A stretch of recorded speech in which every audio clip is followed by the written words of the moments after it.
Hello student, welcome to this revision series. Basically आज से हमारा सोशल साइंस का रिवीजन सीरीज स्टार्ट हो रहा है, जिसमें हम पॉलिटी लेकर चल रहे हैं और पहला आपका चैप्टर है power sharing.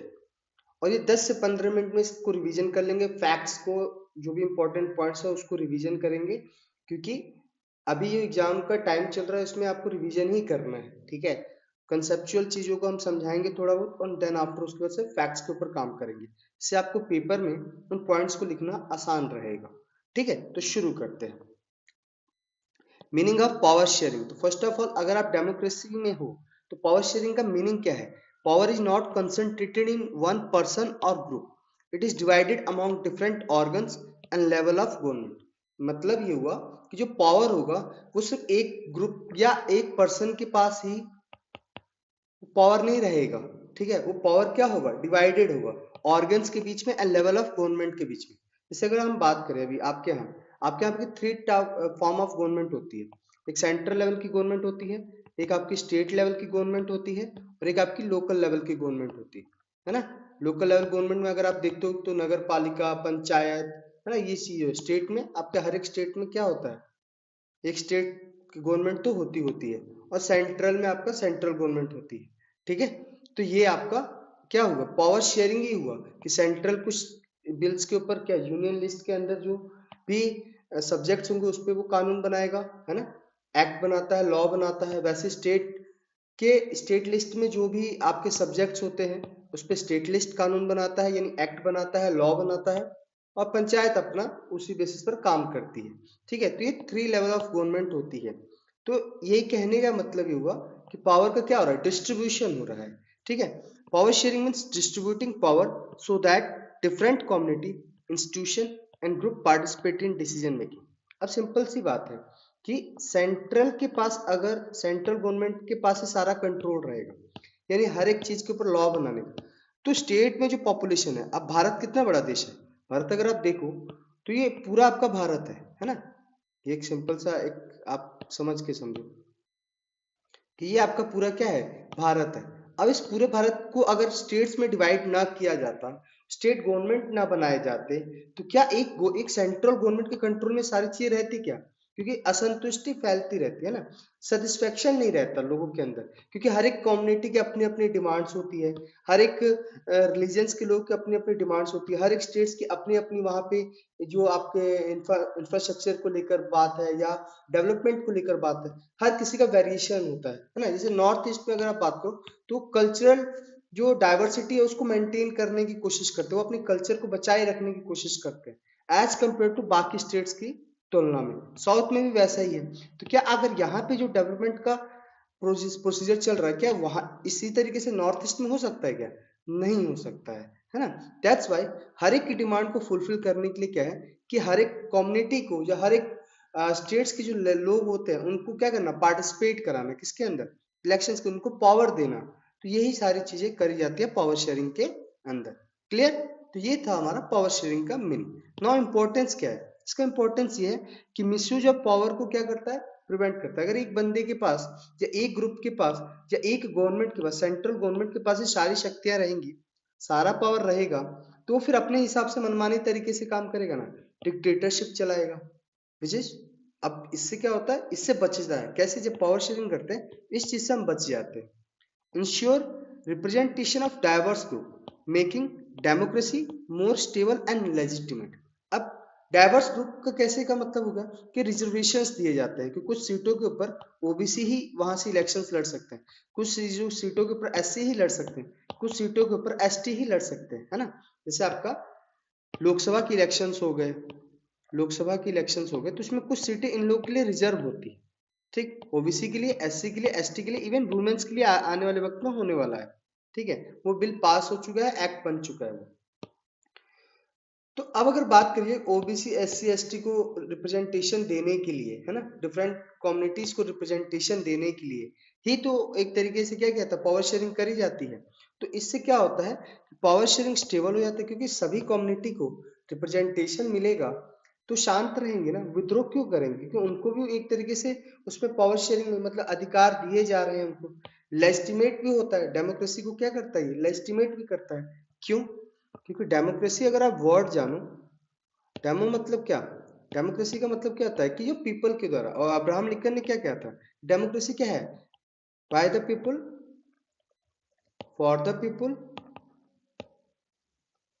End of the people, है ना। डेमोक्रेसी किसके लिए है? लोगों के द्वारा होती है, लोगों की होती है और लोगों की होती है ना। लोकतंत्र जिसको कहा लोगों का तंत्र, यानी डेमो मतलब पीपल्स और क्रेसी मतलब इंस्टीट्यूशन। तो यानी पीपल के द्वारा रन किया जा रहा है इंस्टीट्यूशन, किसके किसके लिए? पीपल के लिए ही, वहां की जनता के लिए ही। और किसके द्वारा किया जा रहा है? पीपल के थ्रू ही किया जा रहा है। तो ये चीजें होती हैं। तो नाउ आई थिंक आपको ये चीज क्लियर हो गई। अब आते हैं फैक्ट्स के ऊपर। नाउ थोड़ा सा हम बेल्जियम को पढ़ेंगे, केस स्टडी करेंगे बेल्जियम का एंड श्रीलंका का। तो ये देख रहे हो आप, ये बेल्जियम है आपका, और ब्रुसेल्स कैपिटल, वैलोन, फ्लेमिश, जर्मन, इसके ऊपर डिस्कस करेंगे। लो, अब थोड़ा सा देखते हैं एथनिक कंपोजिशन क्या क्या है, किस तरीके से यहाँ पर पावर शेयरिंग से वहां पे जो कॉन्फ्लिक्ट था, जो विवाद था, उससे बचा गया। और श्रीलंका में किस तरीके से हम देखेंगे, केस स्टडी जब करेंगे तो उसमें देखेंगे कि किस तरीके से पावर शेयरिंग ना करने की वजह से वहां पे कॉन्फ्लिक्ट बढ़ा और सिविल वॉर हुआ वहां पर। ठीक है, तो ये देखते हैं। बेल्जियम के एक स्मॉल यूरोपियन कंट्री है, हरियाणा से भी छोटा है। उसके border France, Netherland, Germany and Luxembourg से जुड़े हुए हैं। तो ये थोड़ा सा याद करने वाली चीज है। पॉपुलेशन लगभग 1 करोड़ के अबाउट थी। अभी मैं थी क्यों कह रहा हूँ, क्योंकि अगर हम चैप्टर के हिसाब से बात करें तो 1 करोड़, क्योंकि यही चल ही रहा है, इस हिसाब से देखें तो 1 करोड़ ही है, यानी हाफ ऑफ हरियाणा। अब हरियाणा की पॉपुलेशन बढ़ चुकी है, बट हाँ, हम फैक्ट्स के ऊपर जा रहे हैं। एथनिक कंपोजिशन को देखो, देखो 59% फ्लेमिश रीजन में डच बोलते हैं। यानी अगर आप फ्लेमिश रीजन देखो, ये फ्लेमिश रीजन यानी येलो कलर, येलो कलर आप देख रहे हो, ये येलो कलर है, यहाँ पर डच बोलने वाले लोग हैं कितने? 59%। कितने? 59%। नौ, अब उसके बाद 40% इन वेलोनिया रीजन। वेलोनिया रीजन कौन सा है? ये यानी रेड कलर। रेड कलर अगर आप देख रहे हो तो यहाँ पे 40% फ्रेंच बोलने वाले हैं। क्या बोलने वाले? फ्रेंच लैंग्वेज का यूज करते हैं अपनी भाषा। 1% स्पीक जर्मन। और ये अगर आप देख पा रहे हो, ये वाला हिस्सा, ये क्या है? आपके जर्मन बोलते हैं। ठीक है, अब अगर बात करें ब्रुसेल्स के अंदर, यानी ये देख रहे हो कैपिटल, कैपिटल है आपका, मतलब जर्मनी, आपका बेल्जियम का, वहां पे 80% जो है फ्रेंच स्पीकर है। क्या है? फ्रेंच बोलने वाले हैं। और डच स्पीकर्स कहाँ कितने हैं? 20%। मतलब ओवरऑल अगर आप देख पा रहे हो तो इस एरिया में डच बोलने वाले ज्यादा हैं, है ना, लगभग 59%। और फ्लेमिश रीजन बोलने वाले कितने? वेलोनिया रीजन में 40%। इन ओवरऑल अगर बात करिए पूरे बेल्जियम के अंदर 59% अगर आपको क्या बोला जा रहा है? डच बोला जा रहा है। अब 40% आपका क्या बोला जा रहा है? फ्रेंच बोला जा रहा है। और 1% सिर्फ क्या बोला जा रहा है? जर्मनी बोला जा रहा है। लेकिन कैपिटल के अंदर अगर आप देखो तो वहां पर फ्रेंच सबसे ज्यादा बोला जा रहा है। क्या बोला जा रहा है? फ्रेंच सबसे ज्यादा बोला जा रहा है, एंड 20% डच स्पीकर्स हैं। मतलब आप लैंग्वेज के हिसाब से देख पा रहे हो कितना कॉम्पोजिशन किस तरीके का। अब यहाँ पे पावर शेयरिंग कितनी इंपॉर्टेंट हो जाती है ये देखेंगे। टेंशन क्या था कि French speaking minority was relatively rich and powerful. जो फ्रेंच स्पीकर्स थे, यानी आपका ये वाला रेड वाला जो हिस्सा है, यहाँ पे जो फ्रेंच स्पीकर्स थे, ये रिलेटिवली रिच एंड पावरफुल थे एज कंपेयर टू किससे? डच बोलने वालों से, है ना। ये ज्यादा अमीर थे और ज्यादा पावरफुल भी थे। डच स्पीकिंग मेजोरिटी थी, लेकिन डिस्क्रिमिनेटेड फील करते थे आप, क्योंकि ऐसा लगता था उनके साथ भेदभाव हो रहा है। नहीं, इकोनॉमिक डेवलपमेंट, जब इकोनॉमिक डेवलपमेंट उस देश के अंदर अगर चल रहा है तो उसमें उनको लगता था कि उनके साथ भेदभाव हो रहा है, डिस्क्रिमिनेशन हो रहा है, इवन एजुकेशन के अंदर। जिसकी वजह से 1950s और 1960 में क्या हुआ? वहां पे टेंशन शुरू हो गई दोनों कम्युनिटी के बीच में, फ्रेंच स्पीकिंग कम्युनिटी के बीच में एंड डच स्पीकिंग कम्युनिटी के बीच में। और डच स्पीकिंग क्या था? मेजोरिटी थे। फ्रेंच स्पीकिंग माइनॉरिटी थे। किसके अंदर? पूरे कंट्री के अंदर। बट कैपिटल के अंदर अगर आप देखोगे तो उल्टा हो जा रहा था, फ्रेंच स्पीकर ज्यादा थे और डच स्पीकर कम थे। ठीक है, तो ये केसेस था ना। तो बेल्जियम ने किस तरह का मॉडल ऑफ एकोमोडेशन अपनाया, क्या किया उन्होंने? बिटवीन 1970 से 1993 कॉन्स्टिट्यूशन वाज अमेंडेड 4 टाइम्स। वहां का जो बेल्जियम का जो कॉन्स्टिट्यूशन था वो 4 बार बदला गया, अमेंड किया गया, जिससे कि क्या हो? पावर शेयरिंग अरेंजमेंट अच्छे तरीके से हो पाए। ठीक है, हुआ। फिर की फीचर्स क्या क्या रहे? इक्वल रिप्रेजेंटेशन एट सेंटर, मतलब ब्रुसेल्स के अंदर, कैपिटल के अंदर अगर आप देखो तो क्या किया गया कि सभी को इक्वल रिप्रेजेंटेशन दिया गया, मतलब डच को और फ्रेंच स्पीकर्स दोनों को इक्वल रिप्रेजेंटेशन दिया गया सेंट्रल गवर्नमेंट के अंदर। बिल्कुल, वेरी गुड। अब इससे क्या होगा? दोनों बैलेंस रहेंगे ना। दोनों का कॉन्फ्लिक्ट, क्योंकि सबको लगे कि हाँ भाई हमको एक तरीके से रिस्पॉन्सिबिलिटी उतनी मिल रही है या उस तरीके से हमें क्या है बैलेंस किया जा रहा है। State regional government with real powers, यानी अब ये क्या किया गया कि देखो सेंट्रल गवर्नमेंट के अंदर तो इक्वल रिप्रेजेंटेशन दे दिया गया, एंड स्टेट रीजनल गवर्नमेंट में क्या किया गया, many power of central government given to state government of Flemish and Wallonia region. State government are not subordinate to central government. अब यहाँ पे क्या किया गया कि एक तरीके से स्टेट गवर्नमेंट को भी इंडिपेंडेंट रखा गया, है ना, कि वहां पे वो अपने कानून बना सकती है, उस पर कोई सेंट्रल गवर्नमेंट दबाव नहीं बनाएगा। लेकिन सेंट्रल गवर्नमेंट ने क्या किया, कुछ पावर्स थे वो स्टेट गवर्नमेंट को दे दी, फ्लैमिश रीजन और वेलोनिया रीजन दोनों को, ठीक है। और दूसरा ये चीज किया गया कि स्टेट गवर्नमेंट को सबऑर्डिनेट नहीं बनाया गया सेंट्रल गवर्नमेंट का, दैट मीन्स कि वो पार्ट नहीं होगा, वो एक तरीके से इंडिपेंडेंट होगी स्टेट गवर्नमेंट, वो अपना काम वहां पे खुद कर सकते हैं, उसको उसके ऊपर सेंट्रल गवर्नमेंट का कोई दबाव नहीं होगा, ठीक है। हाँ, जिस जो पावर दिए गए वो उसका सही अपने तरीके से इस्तेमाल कर सकती है, उसके ऊपर कोई सेंट्रल गवर्नमेंट का दबाव नहीं होगा। Now separate government for Brussels. अब जो सेपरेट ब्रुसेल्स के अंदर मतलब जो राजधानी थी उसके अंदर भी क्या किया गया, फ्रेंच एंड डच कम्युनिटी को इक्वली क्या कर दिया गया, रिप्रेजेंटेशन दिया गया, ठीक है। इस तरीके से अगर आप देखो कि फ्रेंच ने एक्सेप्ट की इक्वालिटी ब्रुसेल्स के अंदर और डच ने एक्सेप्ट की इक्वालिटी सेंटर के अंदर, आया समझ में? क्यों? क्योंकि अगर आप ये देख पाओगे, थोड़ा सा देखो तो इस एरिया में आपका देखो फ्रेंच बोला जा रहा था, तो यहाँ पर मेजोरिटी में थे ना ब्रुसेल्स के अंदर, तो ये किया गया कि भाई सेंट्रल गवर्नमेंट ने क्या किया, सेंट्रल गवर्नमेंट के अंदर मतलब पूरे जो सेंट्रल गवर्नमेंट इस पूरे बेल्जियम की जो गवर्नमेंट होगी उसके अंदर इक्वल रिप्रेजेंटेशन दे दिया गया, किसको, फ्रेंच वालों को। तो ब्रुसेल्स के अंदर किसने दे दिया, फिर आपका डच को भी इक्वल रिप्रेजेंटेशन मिल गया। तो ये सारी चीजें करी गई थी, यानी एक तरीके से आप देखो इक्वल रिप्रेजेंटेशन देने की बात करेंगे। उसके बाद जो सबसे अच्छी चीज हुई वो कम्युनिटी गवर्नमेंट। अभी कम्युनिटी गवर्नमेंट क्या था कि अपने अपने रीजन्स में वो अपने अपनी कम्युनिटी गवर्नमेंट बना सकते हैं, जहाँ पे इलेक्टेड उसी लैंग्वेज के लोग ही इलेक्ट करेंगे और वही लोग ही इलेक्ट होंगे, ठीक है। ये क्या करेगा, ये कंट्रोल करेगा cultural, educational and language related matters. ये थर्ड टाइप ऑफ गवर्नमेंट, जैसे हमारे यहाँ पंचायत होती है ना, नगर पालिका होती है, वैसे यहाँ पे कम्युनिटी गवर्नमेंट बनाएगी। लेकिन इस केस में कम्युनिटी गवर्नमेंट में क्या था कि उसी लैंग्वेज के उसी कम्युनिटी के लोग ही इलेक्ट होंगे और उसी कम्युनिटी के लोग ही आपके क्या करेंगे, कैंडिडेट भी होंगे, ठीक है, वो भी इलेक्ट वही इलेक्ट करेंगे और वही कैंडिडेट भी होंगे। तो ये चीजें होती हैं जिससे कि अपनी कम्युनिटी को क्या हो, हमेशा बढ़ावा देते रहे। इफेक्ट क्या हुआ कि जो सिविक स्ट्राइक था, जो सिविल वॉर टाइप सिचुएशन थी वो नहीं हुई, लिंग्विस्टिक लाइंस पर डिवीजन नहीं हुआ और एक तरीके से बेल्जियम हमेशा के लिए क्या यूनाइटेड और स्टेबल हो। और ब्रुसेल्स से बाद में क्या बना, यूरोपियन यूनियन का हेडक्वार्टर बना, ठीक है। तो यानी हमने ये समझा कि पावर शेयरिंग से किस तरीके से सिविल वॉर से एक तरीके से बेल्जियम बच गया। नाउ अब आते हैं केस स्टडी श्रीलंका की पढ़ेंगे। श्रीलंका के केस में क्या है कि देखो ये आपका श्रीलंका, यहाँ पे दो मेजर स्पेशली ग्रुप थे, सिनेला स्पीकर्स 74% एंड तमिल स्पीकर 18%। मतलब अगर सिनेला स्पीकर्स कितने थे 74%, यानी अगर आप देखो ये येलो कलर का है ना, ये आपके क्या है सिनेला स्पीकर्स हैं, ठीक। तमिल स्पीकर्स 18% थे जिसमें से भी डिवाइडेड है, जो येलो कलर का देख रहे हो श्रीलंकन तमिल है, और ये आप जो ब्राउन कलर का देख रहे हो ये इंडियन तमिल्स है, ठीक। और ये जो आप देख रहे हो ना हल्के हल्के ब्राउन टाइप, ये आपके मुस्लिम्स हैं। तो यानी अगर आप देखो सिन्हला सबसे ज्यादा है, ठीक है। यहाँ पे आप देख लीजिए 13% कितने थे आप श्रीलंकन तमिल्स थे, यानी ये 13% है 18 में से, और 5% आपके कौन है इंडियन तमिल्स, जो कि क्या एक तरीके से पूर्वज उनके यहाँ पर प्लांटेशन के लिए लाए गए थे कॉलोनियल पीरियड में, है ना, जब अंग्रेज हम पे राज करते थे उस समय की बात बताई जा रही है। तो ये चीजें थी। Now Sri Lankan Tamil concentrated in north and east. Sri Lankan जो तमिल थे वो कंसंट्रेटेड नॉर्थ और ईस्ट में थे, देखो आप नॉर्थ और ईस्ट में एक तरीके से क्या है कंसंट्रेटेड है।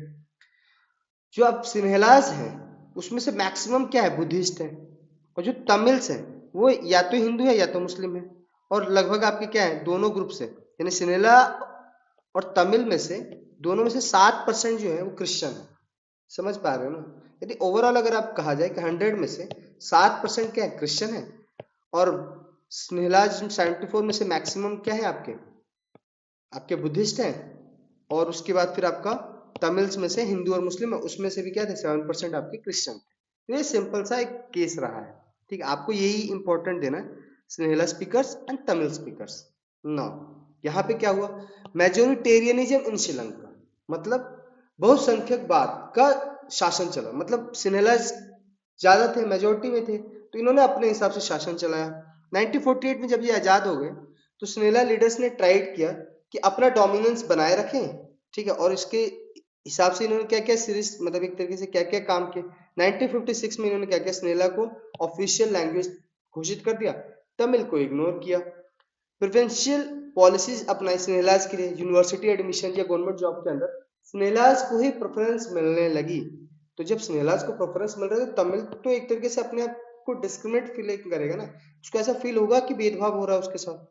और कॉन्स्टिट्यूशन में भी इस तरीके से किया गया, directed state to protect and foster Buddhism, और बुद्धिज्म को बढ़ाने के लिए ही क्या, या प्रोटेक्ट करने की बात करेंगे संविधान के अंदर, किसके, श्रीलंका के संविधान के अंदर। यानी एक तरीके से तमिल को बायकॉट किया जा रहा था, तमिल लोगों के साथ एक तरीके से उनको, माइनॉरिटीज को एक तरह डिस्क्रिमिनेट किया जा रहा था, उनके साथ डिस्क्रिमिनेशन हो रहा था उनके साथ। कॉन्सिक्वेंसेस क्या हुआ, अब जब ये सारी चीजें चल रही हैं तो फिर आप समझो ना, श्रीलंकन तमिल फेल्ट एलिनेटेड। अब जो श्रीलंका के ही तमिल थे, चलो इंडियन तमिल तो एक समझ में आ रहा है, लेकिन श्रीलंका के तमिल थे, वो अगर अपने आप को फील कर रहे हैं कि भाई एलिनेट फील कर रहे हैं, अलग फील कर रहे हैं कि वो इस देश के नहीं, ऐसा उनको फील हो रहा है, और कॉन्स्टिट्यूशन और पॉलिसी वैसा बिलीव भी करा रहा है, उनको इक्वल पॉलिटिकल राइट्स, जॉब, या जो उनके इंटरेस्ट को इग्नोर किया जा रहा है, ठीक है।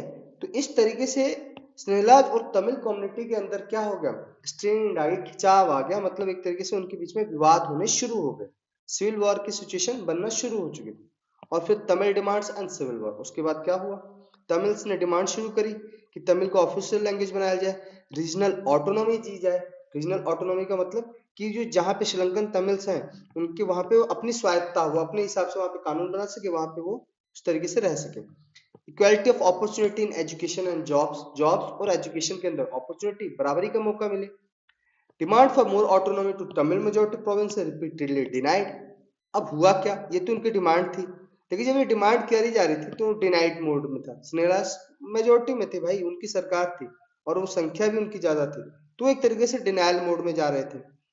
Bye 1980s several organisation demand independent Tamil north and east. अब यही हुआ, जो कुछ ऑर्गेनाइजेशंस थी तमिल लैंग्वेज स्पीकर्स की, उन्होंने ऑर्गेनाइजेशंस बनाई और वो अब तमिल एलम नॉर्थ और ईस्ट में एक तरीके से इंडिपेंडेंट अपना एक बनाना चाहते थे, ठीक है, तमिल एलम करके वो एक देश बनाना चाहते थे, मान लो वैसा सिचुएशन था।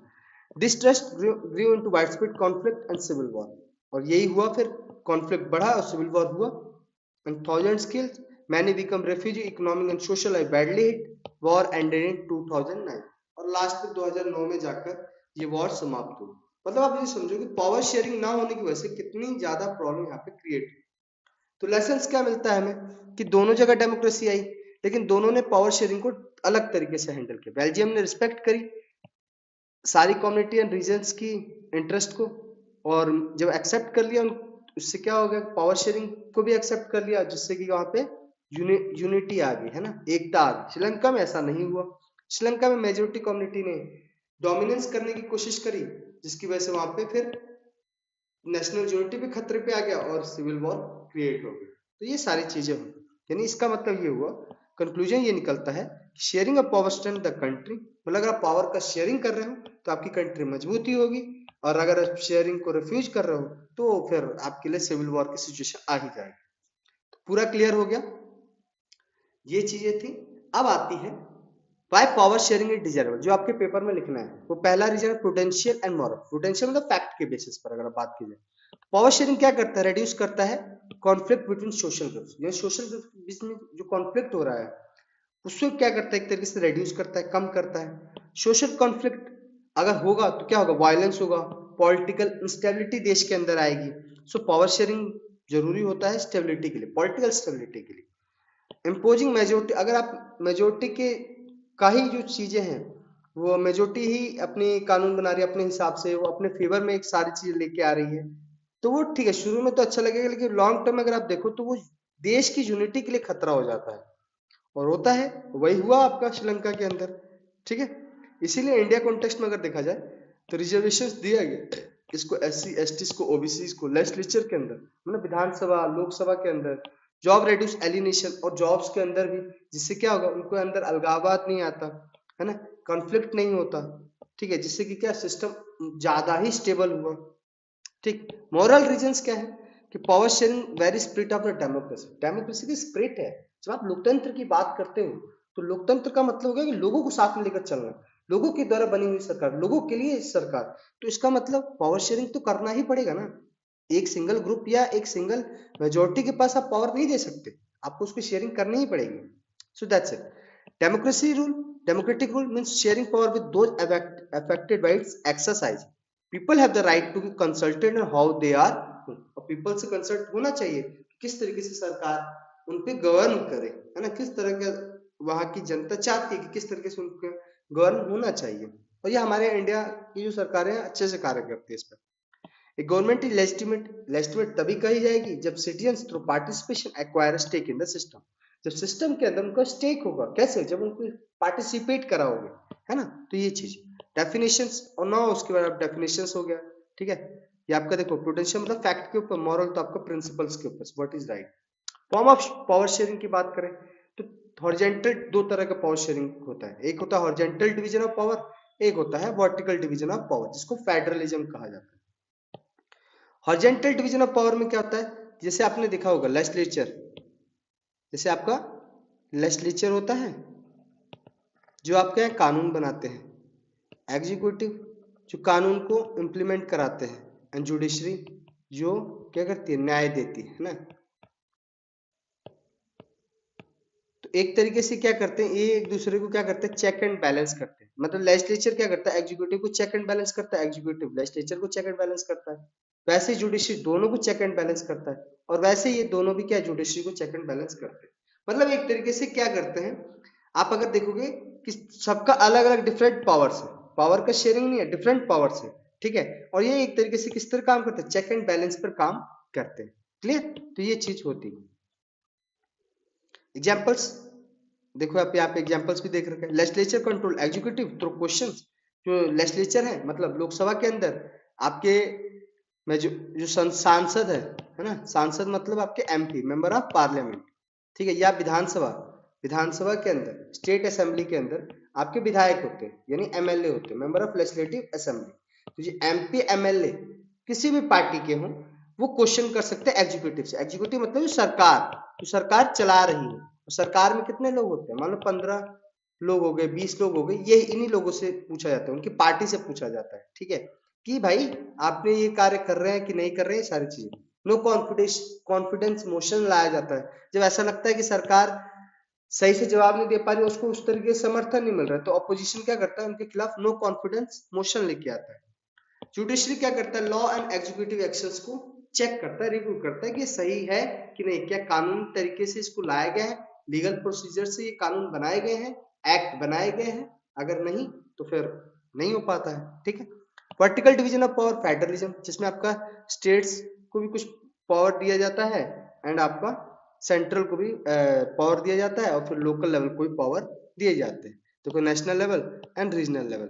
In India central government, state government, lower level likes municipality, panchayat, इनको भी कुछ पावर्स दिए जाते हैं। और हर एक के लिए कॉन्स्टिट्यूशन ने क्या किया है, स्पेसिफाई किया है कि पावर कितना किस किस को देना है। इसलिए आपने देखा होगा state list, central list and आपका कंकरेंट लिस्ट होता है शेड्यूल 7 के अंदर, ठीक है। पावर का डिवीजन किया गया है, state list, sorry central list, state list and आपका कंकरेंट लिस्ट, कंकरेंट लिस्ट ये बनाए गए, ठीक है। तो ये चीज है। Now power sharing among social groups, और power sharing among social groups भी जरूरी हो जाता है, क्योंकि आपके यहाँ डिफरेंट सोशल ग्रुप्स रहते हैं, यानी इसमें क्या होता है कि माइनॉरिटी जो कम्युनिटीज होती है उनको fair share and avoid there elimination, मतलब उनके अंदर जो अलगाववाद की भावना है वो समाप्त होनी चाहिए। ऐसा ना हो कि उनको उस देश के अंदर ये फील हो कि नहीं भाई हमारे साथ ज्यादती हो रही है ना। ये साथ जैसे अभी यहाँ पे बेल्जियम के अंदर कम्युनिटी गवर्नमेंट बनाई गई, ठीक है। और हमारे यहाँ पर देखो SC/ST वुमेन्स के लिए लेजिस्लेचर एंड पंचायती राज के अंदर क्या किया जाता है, एक रिप्रेजेंटेशन दिया जाता है कि भाई आप इवन जॉब्स के अंदर भी रिप्रेजेंटेशन दिया जाता है। तो ये सारी चीजें होती है। Power sharing among political party, pressure groups and movement, ये भी चीजें हैं पावर शेयरिंग, क्योंकि भाई जनता के लिए है ना, पॉलिटिकल पार्टी में जनता ही तो जाएगी, प्रेशर ग्रुप में जनता ही तो होगी, जो मूवमेंट्स चलेगी वो भी तो जनता ही होगी, है ना। तो ये सारी चीजें करी जाती है। In a democracy citizen must have a choice among different political parties, competition ensure power does not remain in one hand permanently. अब डिफरेंट पॉलिटिकल पार्टीज होंगी तो इससे क्या होगा कि एक दूसरे के ऊपर दबाव बनेगा कि हमें अच्छे से काम करना है। जो सरकार में रहेगी तो पार्टी सोचेगी कि हमें अच्छे से काम करना है, अगर नहीं करेंगे तो जनता हमें क्या कर देगी, हटा देगी। इससे क्या होगा, पावर हमेशा एक पार्टी के हाथ में, एक आदमी के हाथ में नहीं रहने वाली। In the long run power is shared among parties representing different ideology and social groups. ठीक है ना। अब कोalition गवर्नमेंट में क्या होता है, डिफरेंट, जब किसी एक पार्टी को मेजोरिटी नहीं मिलती है तो दो तीन पार्टियां मिलकर वहां पे क्या करती है, मेजोरिटी बनाती है। जैसे सिंपल भाषा में समझो, भारत में आपके यहाँ जैसे मेंबर्स चुने जाते हैं, 543 मेंबर्स होते हैं, मेंबर ऑफ पार्लियामेंट लोकसभा के अंदर। अब इसमें से 272 सीट्स चाहिए होती है। ठीक है, 272 सीट्स चाहिए होती है किसी एक पार्टी को सरकार बनाने के लिए।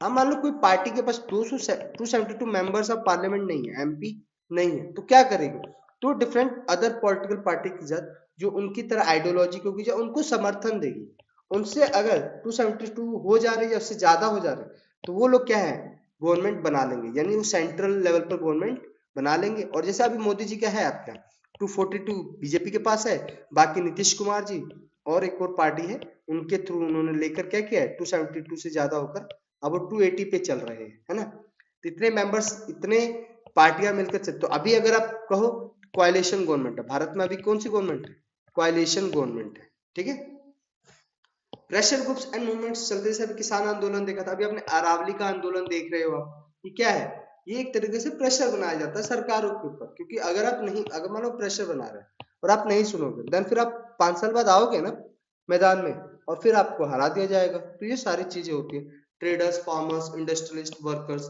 ये अपने ग्रुप्स बनाते हैं और डायरेक्ट इनडायरेक्ट गवर्नमेंट के डिसीजन को इन्फ्लुएंस कर रहे होते हैं। ठीक है, तो ये एक तरीके से पूरा था। आई होप आपको ये सारी चीजें समझ में आई होगी, और ये की डेफिनेशंस हैं। हाँ, तो ये एक तरीके से ओवरऑल चीज थी, आप इसको अच्छे से रिवाइज कर सकते हो, और ये मैं आपको भेज दूंगा इस चैनल, टेलीग्राम चैनल पर। ये है आपका टेलीग्राम चैनल,